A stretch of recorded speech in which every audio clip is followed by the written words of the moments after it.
Subscribe to my channel The Classroom and press that bell icon so that you never miss any future update.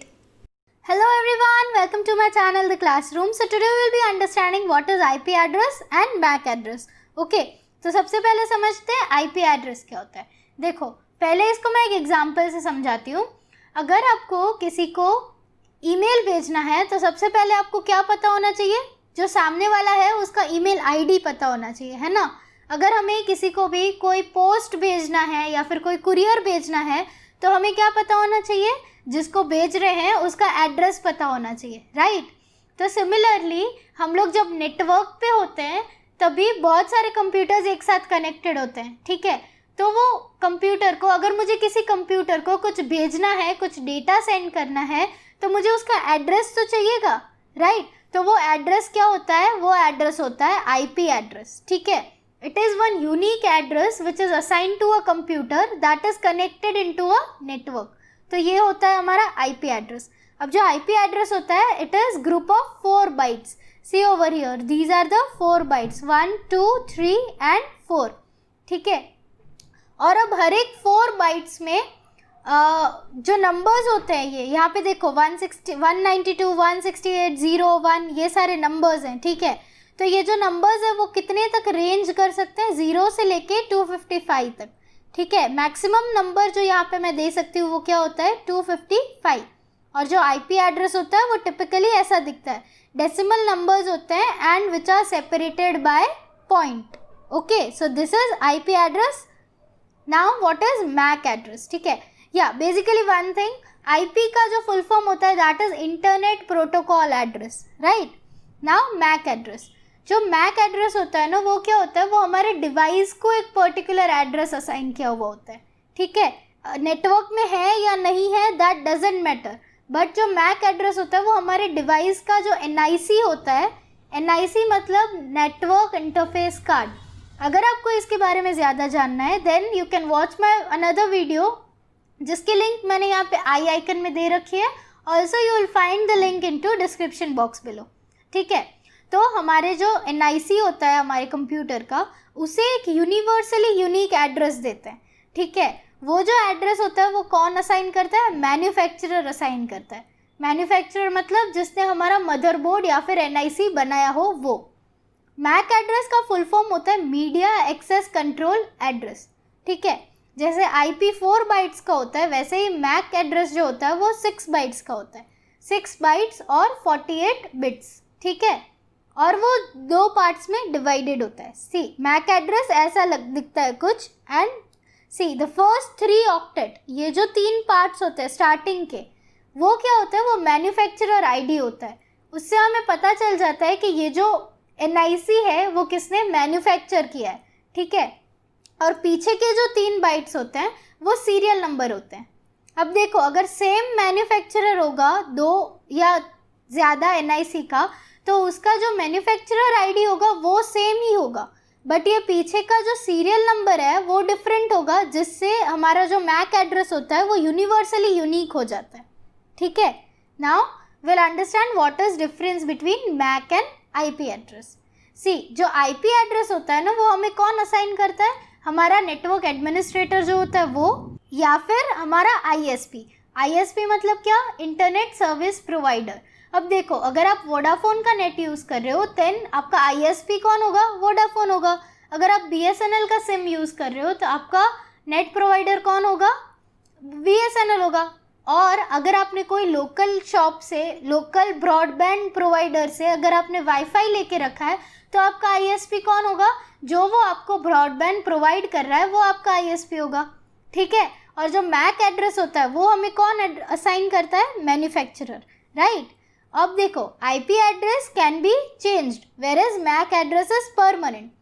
If you transfer your computer from one network to another network, ठीक है, आपने अगर LAN change कर लिया या फिर आप एक नेटवर्क से दूसरे नेटवर्क में चले गए तो आपका जो IP एड्रेस होगा वो बदल सकता है, बट आपका जो MAC एड्रेस होगा वो परमानेंट ही होगा. जब तक आप सेम PC यूज़ कर रहे हो तब तक आपका जो MAC एड्रेस होगा वो सेम ही रहेगा. IP एड्रेस जो होता है उससे हमें टेंटेटिव ज्योग्राफिकल लोकेशन मिल सकती है, ठीक है. टेंटेटिव ज्योग्राफिकल मतलब हम लोग कहाँ से ऑपरेट कर रहे हैं वो कंप्यूटर, वो हमें जगह मिल सकती है, राइट। जब भी कोई साइबर क्राइम होता है तब सबसे पहले what does cyber cell does is they try to track the IP address of the device, ठीक है। तो हमें उससे जोग्राफिकल लोकेशन मिल सकती है, बट मैक एड्रेस से कोई ऐसी जोग्राफिकल लोकेशन नहीं मिलती, right. Next thing is domain name. अब देखो डोमेन नेम क्या होता है, मैंने आपको क्या बताया, आईपी एड्रेस क्या होता है, वो एक यूनिक एड्रेस होता है जो हर एक कंप्यूटर को असाइंड होता है।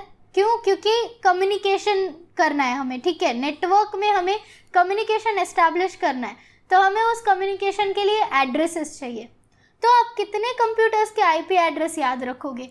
आप तो कितने सारे, जब हम लोग इंटरनेट पे होते हैं तब हम तो कितनी सारी साइट्स एक्सेस करते हैं, अब वो सारे साइट्स के अगर आप आईपी एड्रेस याद रखोगे फिर तो हम लोग पागल हो जाएंगे। So what we do is we assign some names to particular IP address. Suppose कर लो कोई, हम लोग यूज़ करते हैं www.google.com, ठीक है। अब ये google.com क्या है? डोमेन नेम है, वो नाम है, तो हम लोग इजीली याद रख सकते हैं। बट अगर हमें उसका आईपी एड्रेस याद रखना पड़े तो आईपी एड्रेस समझ लो उसका है 152.168.0.1, अगर ऐसा कुछ याद रखना पड़े तो it would be difficult, right. So इसीलिए हर एक आईपी एड्रेस को हम लोग कुछ नाम दे देते हैं, ठीक है, और ऐसी एक सिस्टम हमने बना के रखी है। तो ये जो नाम असाइन होता है हर एक आईपी एड्रेस को, उसे हम लोग बोलते हैं डोमेन नेम, और ये सिस्टम जो सारे नाम असाइन करता है उसे हम लोग बोलते हैं डोमेन नेम सिस्टम, ठीक है। ये सिस्टम क्या होता है बेसिकली, उसमें एक डेटाबेस होता है जिसमें आईपी एड्रेस और उसके करस्पॉन्डिंग नेम स्टोर्ड होते हैं, ठीक है। नाउ सी, डोमेन नेम जो होता है उसके 3 पार्ट होते हैं। कौन से 3 part? Protocol, domain name and path. See, कोई भी यूआरएल ऐसे ही टाइप का दिखता है, जब भी आप इंटरनेट ब्राउज करते हो तब ऐसे ही टाइप का यूआरएल दिखता है, राइट। तो देखो 3 पार्ट कौन से हुए इसके। फर्स्ट पार्ट ये HTTP is one protocol which is used for hypertext transfer protocol, ठीक है। अगर आपको इसके बारे में ज़्यादा जानना है तो आप मेरा दूसरा वीडियो देख सकते हैं जिसकी लिंक यहाँ पे आई आइकन में मिलेगी। Also you will find the link in to description box below, ठीक है। तो ये फर्स्ट पार्ट क्या है? प्रोटोकॉल। प्रोटोकॉल मतलब कोई भी सेट ऑफ रूल्स, ठीक है। नेक्स्ट, ये जो cbse.nic.in है वो क्या है? डोमेन नेम है, ठीक है, मेरा वेबसाइट का नाम है ये। फिर क्या होता है, ये जो लास्ट पार्ट है वो है पाथ। पाथ मतलब क्या होता है कि कोई भी वेबसाइट पे मैं कहाँ पे हूँ, ठीक है, मैं मेन पेज पे हूँ, मैं होम पेज पे हूँ, मैं अबाउट अस वाले पेज में हूँ, मैं कौन से पेज पे हूँ वो पर्टिकुलर वेबसाइट के, वो डिनोट करता है ये पाथ, ठीक है। अब देखो ये जो डोमेन नेम है ना, that is also divided into 3 parts.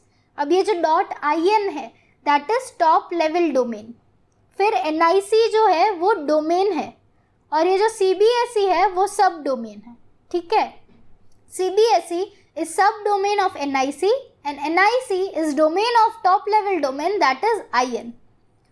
अब ये जो टॉप लेवल डोमेन होता है ना वो बहुत लिमिटेड होते हैं और 2 कैटेगरीज में डिवाइडेड है। कौन सी categories? Generic and country specific.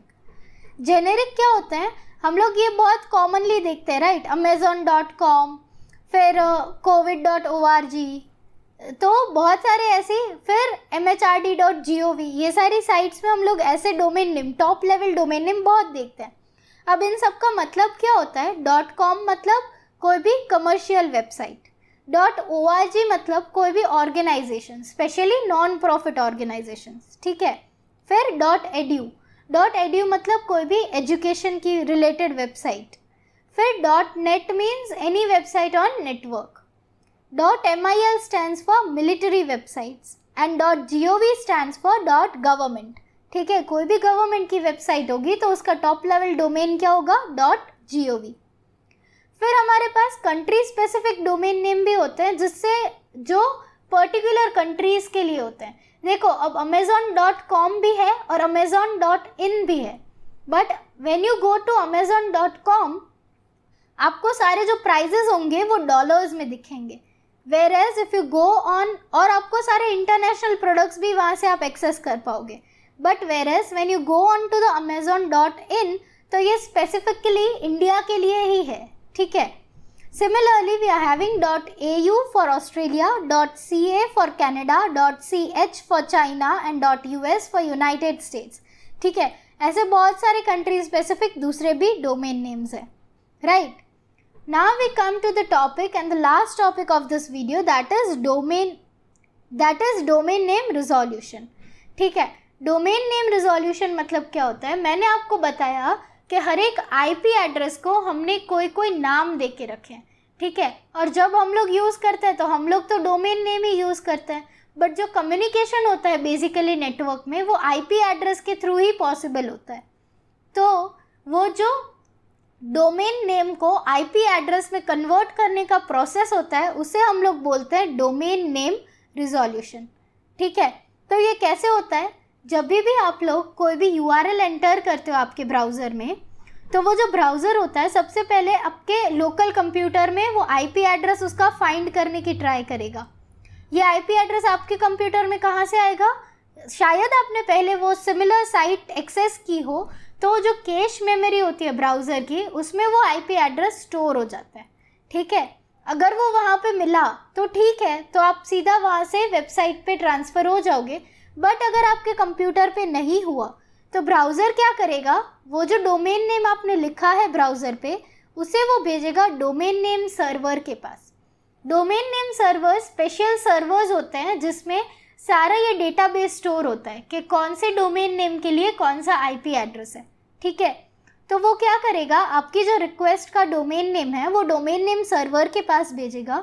Domain name server खुद के डेटाबेस में से करस्पॉन्डिंग आईपी एड्रेस ढूंढेगा और वो वापस आपके ब्राउज़र को भेज देगा. फिर ब्राउज़र क्या करेगा, वो आईपी एड्रेस पे जाके आपकी वेबसाइट लोड कर देगा. So this is the whole process of domain name resolution. This was all for the video. If you like my video, hit that thumbs up button, subscribe to my channel and press that bell icon so that you never miss any future update. And thank you for watching.